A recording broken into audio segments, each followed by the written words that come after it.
listening or watching iHeartRadio, Fox Sports Radio, FS1.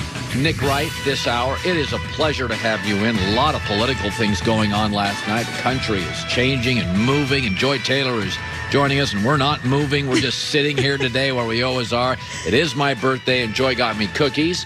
Happy birthday. Thank you very much.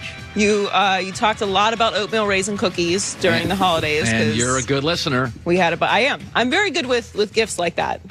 You're very good. Pay attention. I learn things about you every day. You're a complicated person. Very complex. Yes. So something happened yesterday to Baker Mayfield, and I will say it's not ideal. I mean, let's be honest. It's not ideal. Kevin Stefanski won't be on the sidelines, his head coach, play caller, and they'll be missing a really, really good guard and a backup receiver. It's not ideal. But let's not make any excuses.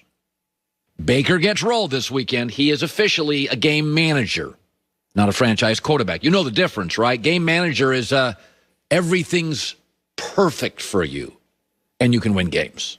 Case Keenum. Let's start with he's missing Kevin Stefanski.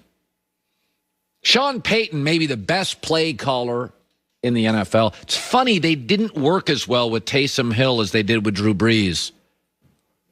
Kyle Shanahan's probably the second best play caller in the NFL. He is 7-27 in the NFL when Jimmy Garoppolo's not playing.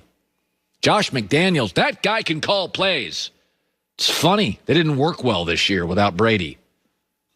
The quarterback drives the bus on that, not the play caller. Bill Walsh's plays, the great Bill Walsh's plays, were never quite as crisp outside of Joe Montana. Well, he's missing a top guard.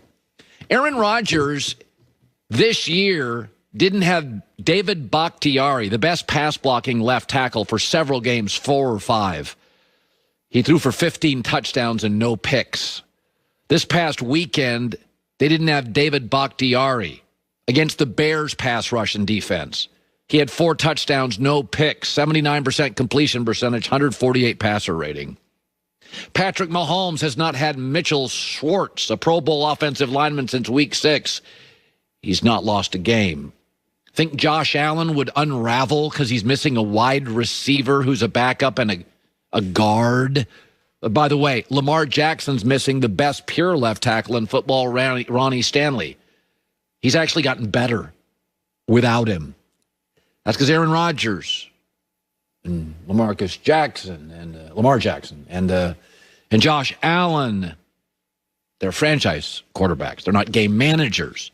See, because the world's not ideal. This is the way it works in the NFL. You play in crappy weather. Oh, Baker did a couple of times in Cleveland. They couldn't score. You're missing a left tackle, Ronnie Stanley, David Bakhtiari. You're missing a star receiver. Sometimes with COVID, you miss a coach. Baker, no excuses. You get rolled, you're a game manager. I don't want to hear about a backup wide receiver and a guard. The other advantage Cleveland has here is Stefanski. They got 5 days prep for this. So the quarterback coach, who's been around, really good quarterback coach, been around the NFL for over a decade, is going to call plays.